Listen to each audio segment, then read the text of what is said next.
Alright guys, so we're going to pick the Supra back up from Prime Speed and Rally. It's a speed shop. We got the intercooler piping made up. Got the Duramax here with the infamous U-Haul trailer. That's where it all started right here. Chris also was there for the initial pickup about 3 years ago, except he was in his Cummins. Yeah, you can go follow him at C Richmond 23 on YouTube. And yeah, let's go see how she came out. And then I'm also gonna throw in some videos of actually transporting the car a couple days ago to the shop. So yeah, so I just load up with diesel. Let's get to it.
This is a blow-off valve right here? Yeah. You have to put that in, right? Yeah, I have it. It should be in the car. Yeah, looks fucking good. Initial thoughts. Looks pretty fucking good. Pretty fucking good. I'm very happy. Not so happy with this trailer setup. A little very labor intensive, but we're making this shit work. Let's push it on. So a couple days later, got the car back from Prime Speed. Got the intercooler piping made up on the cold side, and I'm very happy with it. Here's what it looks like right now. So the only thing I wouldn't say I'm not happy about, but I'm kind of picky.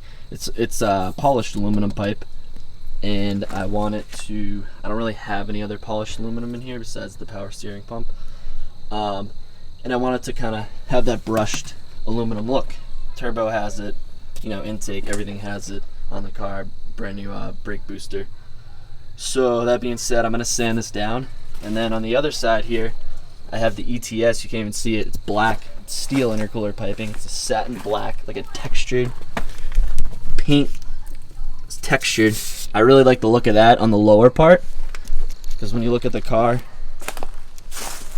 you can see I don't have the pipe in, but one side's kind of like a chromed, glossy, shiny, and the other side's a satin black. So I want it to match in the bottom, and then on the top I'll do that brushed aluminum look. So it'll look really cool. It'll kind of look, flow into the intake manifold nicely. I also plasti dipped my cover here, my fuse box cover. It was kind of old plastic. I was gonna buy a new one, but they're like $200. So I just plasti dipped it. I had an Optima battery, and after a month of having it, it was shot. So I had to get a new Optima battery. I also have terminal covers on. Need to get a bigger positive one. It's secured. Tray is secured down. So that's cool. I still got some other random stuff to do. Tidy up the fuse, the fuel pump wiring harness here. Got the interior all together. I think what I'm gonna end up doing is probably either sending the stuff out to get retextured, or you can buy a lot of this stuff new. This is brand new, so I'm obviously gonna keep that. That's super rare, but I'm gonna probably buy a new center console, shift bezel, this climate control bezel, and then this stuff is hard to find. If I can find a new, I will. I don't know if I will. I may have to send it to get refinished. Instead of getting a refinish, I'd rather just buy a new. I mean, this stuff isn't that expensive. I think it's like $300 for all this stuff brand new, and it would match this right here brand new. So I'd have a brand new dash essentially. Gonna have a new steering wheel too. Got the door cards, putting those together. I recently got the window switches and bezels and armrests. That I can put the rear trunk foams and all that stuff in too. Right now, I'm working on that intercooler piping. I have to, like I said, sand that down. I'll do a video of that and paint the other intercooler piping. A lot of people it's kind of like a gray area, no pun intended, for priming intercooler piping and how to paint it. So I've done a lot of research, so we're gonna see how it comes out. So I'll show you guys what I'm gonna be doing.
Alright guys, so that pretty much wraps it up for the intercooler piping. I ended up sanding down the upper pipe to make it match the rest of the car so it wasn't polished. That came out great. Matches the intake manifold, turbo, intake pipe, you know, all the raw aluminum on the car, brake booster, pretty much everything. So really like that. And then the lower part, that came out really good too. I just touched it up a little bit, but here's what it looks like. This is still drying, this spot right here, but it's like a textured material and it matches perfectly the ETS textured material. It's like a satin black, and what I actually ended up using was Rust-Oleum self-etching primer to get it to stick. I sanded it down 400 grit, and I used this like bed liner stuff, textured paint, and it came out really good. I think that may be what ETS uses, I don't know, but it matches perfectly. So it looks good now. It's nice and discreet, and then it, you know, halfway coupler goes up to 4-inch and goes down to the raw aluminum, so it's just what I want. So car matches from when you pop the hood, car matches from the front, black on both sides. So really excited about that. As you guys can see, the car isn't really running too good. I mean, I stalled it coming up here, but it's a little rough idling. It's not tuned, just has a base map on it. So I'm gonna have my friend Chris at CNC Motorsports. He's the guy that helped me build my car, bought all my parts from. He's gonna do a little bit of tuning to it, so you know, I can at least drive it, maybe drive it to get an alignment, to get tires. Haven't really decided what I want for tires yet. Car also needs an alignment, not real bad, not as bad as I thought, but it needs an alignment. So yeah, that's the next step. Next video, I'll be driving the car, probably around my block. I may take a video of me driving it to the tire shop too. So the videos are gonna start getting a lot more interesting because I can actually drive the car now, so that's exciting. I'm gonna have the car dyno tuned soon, and that may be like a couple weeks, 2 weeks, so take a video of that too. The tuner, it's Granite State Dyno, New Hampshire. he's gonna have the car for a little while, couple days maybe, tuning it, so that'll be cool. And I'm curious to see how much it puts down. If you guys want to guess how much power she's gonna put down, feel free. Maybe I'll do a giveaway. If you guys follow me on my Instagram, maybe I'll do a giveaway when that day comes. But you guys can guess on here. Giveaway, custom shirt, maybe some parts or something. So it's 6466 ball bearing turbo, precision, 1050 injectors, ID 1050s, 4-inch exhaust. Engine's completely stock, and that's pretty much it for what affects power. I mean, it's going through a T56 Magnum, and it's on spring pressure boost. I think it's 13.5 pounds of boost, 93 pump gas, obviously. So yeah, if you guys want to take a guess at what that is, 13 psi, 64, 66 turbo, 93 pump gas. I'm gonna say maybe 390, 380 around there, maybe 400. I don't know. So that's my guess. But yeah, so make sure you guys are subscribed and comment with any questions. And yeah, videos are gonna start getting a lot more interesting. So hit that subscribe button. Peace.